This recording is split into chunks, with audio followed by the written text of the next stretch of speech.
Well. What is going on, Nav Nation? Welcome back to another video. Little surprised to see me? Well, I'm equally as surprised to be here. You know, when I ended this channel 6 months ago, I never thought that I would be making another video. Seriously, guys, I thought that that was it. That was the end of the channel. I had full intentions of just ending things and moving on into the next chapter of my life, as you guys heard in those last couple of videos. But I have to say, over the last few months, I have really, truly, and sincerely missed this channel. I have missed all of you guys, the Nav Nation, and I have missed creating content. So here we stand today. Now, I don't want to get everybody's hopes too high. Okay, now the purpose of today's video is we are going to be going back to a video I made at the end of 2021, which was all about my predictions for what I thought was going to happen in the Pokemon market in 2022. And we're going to see how closely those predictions came to fruition. So that is the core of our conversation here today. But as I said, I don't want to get your hopes up too high. Now, do I want to bring the channel back? Yes. I do. I'll just tell you guys right now, I want to bring the channel back. Do I know what that's going to look like? Do I know how that's going to transpire? I don't. So there could be another video next week. There could be a video 6 months from now. I really just don't know at this point. But what I can tell you is that I do want to bring the channel back, and I want to change things up. I don't want things to be the same way that they were before. I've thought a lot about this and kind of the direction I'd like the channel to head. And I want to get your input as well. I'm going to be sending out some surveys over the next week or so. So I really do want to hear from you guys, the Nav Nation, on what you truly want to see, what you're not seeing in the Pokemon community right now, and kind of how I can bring the channel new life and really head in a great direction. So with all that being said, let's go ahead and jump right into our conversation for today. I don't want to take too much of your time. I'm going to try to keep this video to around 10 minutes. So as to not take up too much of your time during the week. So, as I said, core of the conversation today, last year, right at the end of December, I made a video giving basically my top 5 predictions on where I thought the Pokemon hobby and the Pokemon market was going to be in 2022. Now, we're going to go ahead and jump into those here today, but if you want to refer back to that video, if you think, oh, PokeNav's just full of it, and he never said those things, by all means, follow along in that previous video, and you can see the exact predictions right from my mouth, right at the end of December of where I thought these specific things were going to be. And then to go to my sources today, you can go ahead and refer to those. I'm using Pokemon Price and Pokedata to validate some of the predictions that I made and basically where things currently stand. So let's go ahead and jump right into it. So the first prediction that I had last year was that 2022 would see further declining interest in the Pokemon hobby. Now, was I correct in this?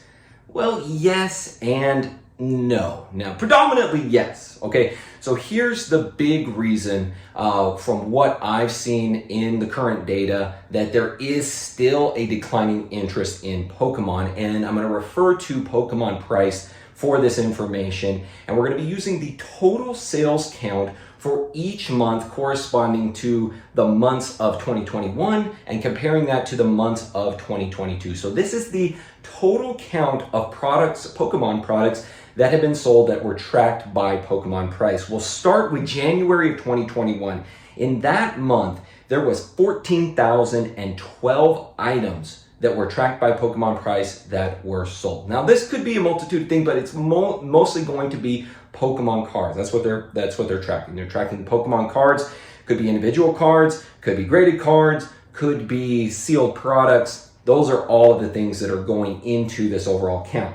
Now, when you compare that to January of this year, it gets cut by half. Actually, a lot more than half. 5,928 items sold in January of 2022. February of 2021, 13,361. February of this year, 1,109. Huge drop off. Then we move into the last month of the first quarter. That is March. 2021, we saw 13,136. March of this year, guys, believe it or not, 364 items that were sold in the month of March. Now, that is a huge drop off. Then we moved to April 2021, 8,928. April of this year, 5,144. And then May, which is the last data point that we have for 2021 and for this year, of 2021, we have 5,071. In this year, we have 2,185. So that's what I'm using as my barometer, mainly for the indication that the hobby is certainly seeing a declining interest, just in the amount of products that are being bought, sold on the open market. Now, an interesting point that I want to bring up here is that November of 2021 saw the highest sales count ever. Even going back to 2020, which a lot of us would consider as probably the biggest or the nexus point of Pokemon fervor and Pokemon popularity, there were 23,382 items sold in the month of November. And I'm kind of racking my brain thinking, what could it have been in the month of November that would have caused that? I think a lot of it was there were a lot of people getting PSA cards back right around that time. There were a lot of submissions that were coming back right around October, November of last year. So I think that's probably why you saw such a high sales count in that particular month. But an interesting point that I wanted to touch on as well, interesting to see that November saw the highest sales count ever in recent history, at least since Pokemon Price has been tracking it. So that is the big indicators that I see that yes, the Pokemon hobby is still seeing a declining interest in 2022. What I will say with that as a caveat is there is still a lot of really sticky type of hobbyists, collectors, investors in the hobby. And I'm seeing that at conventions. I'm seeing that with the fervor building up to Worlds in August of this year. A lot of those big events have saw just record turnouts. So I think that when compared to maybe 2020 to 2021, yes, there is certainly a declining interest in the hobby. A lot of that could be from just the fly-by-night type of people that have left, and then a lot of people that have been around for a long time are getting even more into it, right? And the people that maybe had gone in and out of the hobby over the years are now staying with it. So that's where I say yes and no, but I would say overall, there's definitely a declining interest when compared to the previous 2 years. The second prediction that I had at the end of 2021 rather, is that PSA will reopen bulk pricing at $20 around third quarter, and that backlogs will be completed around second quarter. Now, I had to give myself some credit on this one. This was pretty spot on for the most part. So on June 14th of this year, PSA announced that they had reopened all services, including a $30 value price tier. Now, previously, it was at $100, I believe, just at the beginning of 2022. Then it dropped to $50, and then around mid-June, they dropped it to that value price tier of $30, which is right in line with my prediction. I thought that around the third quarter, we will see that $20 price tier, and I think all indications is that we are going to see that, especially because they also announced that they have gotten through all of their backlogs. So they have completed all of their backlog inventory and are really moving in the right direction. Now, I will say that for this $30 value price tier, you do have to get a membership in order to get this. If you're not buying the membership, then you're still paying the $50 a month, or $50 per card to get those graded. And that is $99 per year. I can't remember the exact title of the membership. It's like the collector's program or something like that. But in order to get that $30 per card price, you are going to have to sign up for that $99 a year membership. And this is only for cards with a declared value under $499. So anything that is a declared value over than that is going to jump up to the next price tier, which, they've always had that sort of structure. The economy pricing, as I said, is still at $50 per card for those that are under a $999 declared value.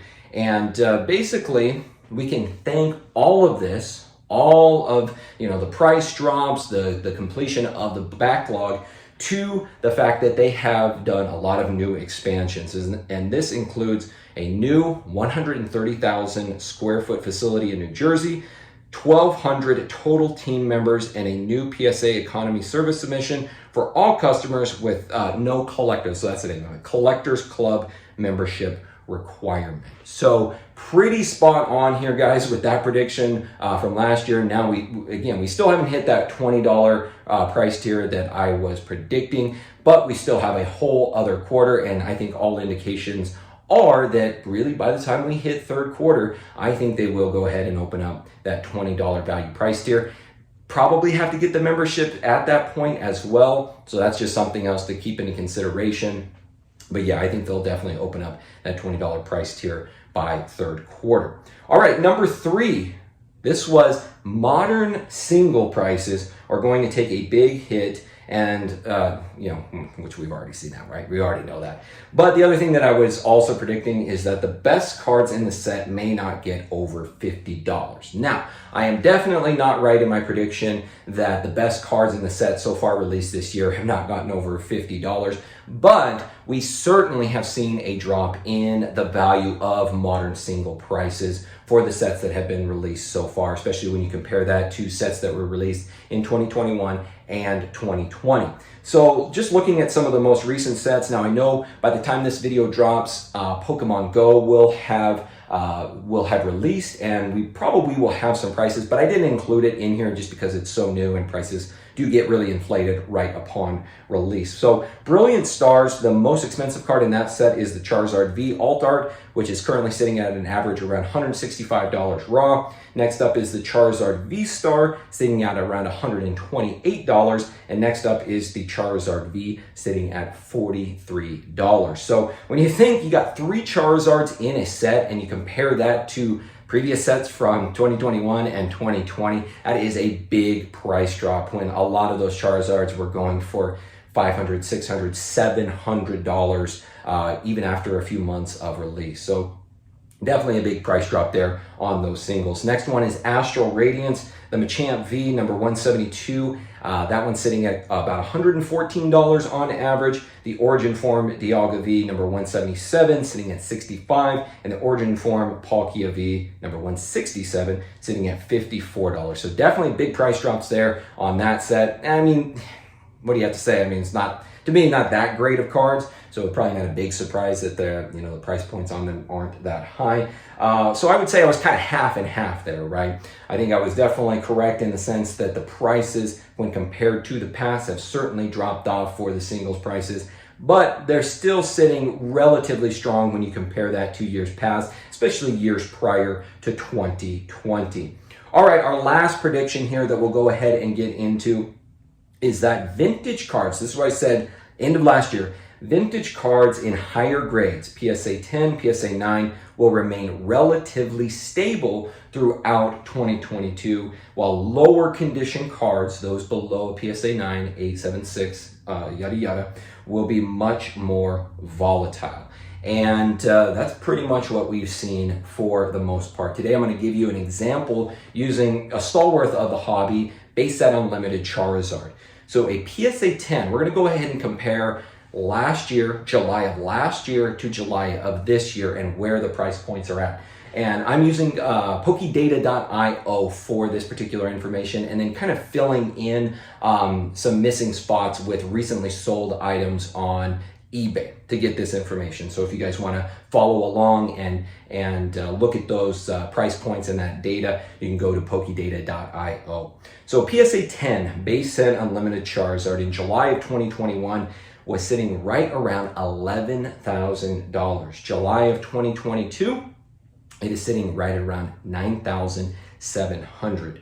That is a price drop of 11.8%, okay? So not a huge price drop, but definitely some volatility there, even in a PSA 10. Now I'm gonna skip PSA 9 for just a minute because I thought it was really interesting about a PSA 9. Moving to a PSA 8, July of 2021, I was sitting right around $600. July of this year sitting around 500. That is a price drop or a percentage drop of 16.7%. So pretty hefty drop there going into a PSA 8, and then PSA 7 in July of last year around $400. This year sitting at around $300, which is a 25% price drop. Okay, so we kind of knew that, right? So far we're on track. PSA 7, PSA 8, all those lower tier type of cards, more volatility when compared to PSA 10. The interesting thing that I found in doing my research on this is that for a PSA 9, last year in July, it was sitting around $1,300. This year is sitting right around $1,200. That's only a price drop of 7.7%. So it actually had the least price volatility of any of the cards, including PSA 10. And I started thinking to myself, why is that? You know, typically that's a card that a lot of people were wanting to get. PSA 10 really expensive. And I think that's the main, when I started thinking about it, it's like, well, that actually makes a lot of sense, because at that price point, $1,300, $1,200, that is right kind of in that sweet spot of what a lot of people can afford. And that may be why that price volatility hasn't fluctuated as much. There's more transactions taking place and more people are comfortable at buying at that particular price point. So interestingly enough, PSA 9 actually had the least volatility of those cards. Now, when you compare that to maybe other cards that aren't as big of an icon in the hobby, sure, you're going to see more volatility, especially as you go down that condition scale. You're definitely going to see more of that. But interestingly enough, PSA 9 base set unlimited Charizard had the least volatility. Now, that all may seem pretty crazy, and that those price movements may seem pretty great, but guys, think about this for a second. When you compare that to the financial markets, it's really not that bad. When you look at the Dow Jones, for instance, year to date, it's down 15%. The S&P 500 is down 20%, and the NASDAQ is down over 30%.